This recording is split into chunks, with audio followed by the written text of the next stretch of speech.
For more on this story, we can go across to London and bring in Hameed HAKIMI, lead researcher on Afghanistan at Chatham House. Thank you very much for joining us here on France 24.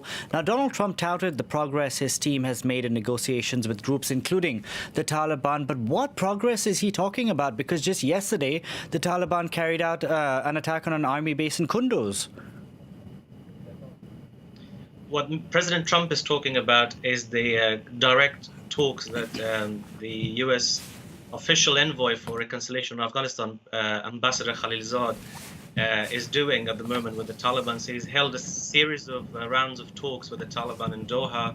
Taliban representatives are currently in Moscow speaking to a number of political elites from Afghanistan.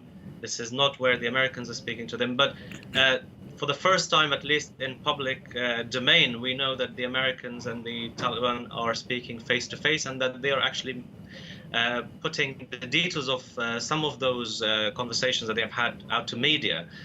So from that angle, yes, it's a new thing that is progress of some sort, I would say. So, yes, the U.S. president has admitted that there have been negotiations underway. Is that an admission that the conflict over the last, 19-odd years has failed, essentially? I think for at least a decade, there has been admission by all parties, at least, if not overtly, but to some extent, that this war in Afghanistan required a political settlement. With a massive upsurge of troop levels since 2001 at various stages, particularly before 2014. The Taliban insurgency was not defeated, if I could use that term, and various kinds of tactics deployed by the international military presence in Afghanistan could not bring the levels of violence and the Taliban's insurgency strength to lower levels. So I think the admission that there should be a political settlement is nothing new. But what is new is the momentum, and also the fact that Americans are actually leading on that momentum. The Taliban for many, many, many years have been asking for direct conversations with the Americans because they've always felt, or at least in the narrative, they put out this argument that the Americans are the other party to the conflict, that's their opponent, and that they wanted only to speak to the Americans, and that's happening at the moment as we speak. Now, there are also peace talks, as you mentioned earlier, that are underway in Moscow. The United States is not a part of those talks. Neither is Ashraf Ghani. Should they be invited to the table? I mean, I think the invitation was extended by... But rejected, the way clearly, the yes. Moscow talks have been...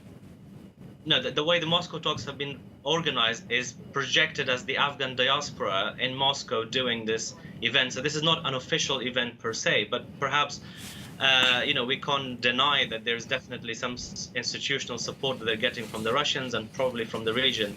The Afghan president is not happy with this because he believes that the Afghans should go to the elections, presidential elections this year in July, and choose a stronger government with a stronger mandate and a single head of state, because currently the National Unity Government in Afghanistan is seen as a government run by two people rather than the president. So he's very keen on leading on election and then the reconciliation, or at least parallel. Whereas because of the levels of violence and also because of the elite power politics inside Afghanistan domestically, there are some elements in Afghanistan, including some presidential candidates who are very keen to engage the Taliban, so that while the election business is looked at with a view to sort of participate, but that they also have a channel of communication with the Taliban, that they know how to end the war. Because I think everybody in Afghanistan, at least among the political elite, accept that the Americans might actually just leave. And that's the fear that a lot of Afghans also hold. Hameed HAKIMI, we're going to have to leave it there. Thank you very much for joining us on the program today.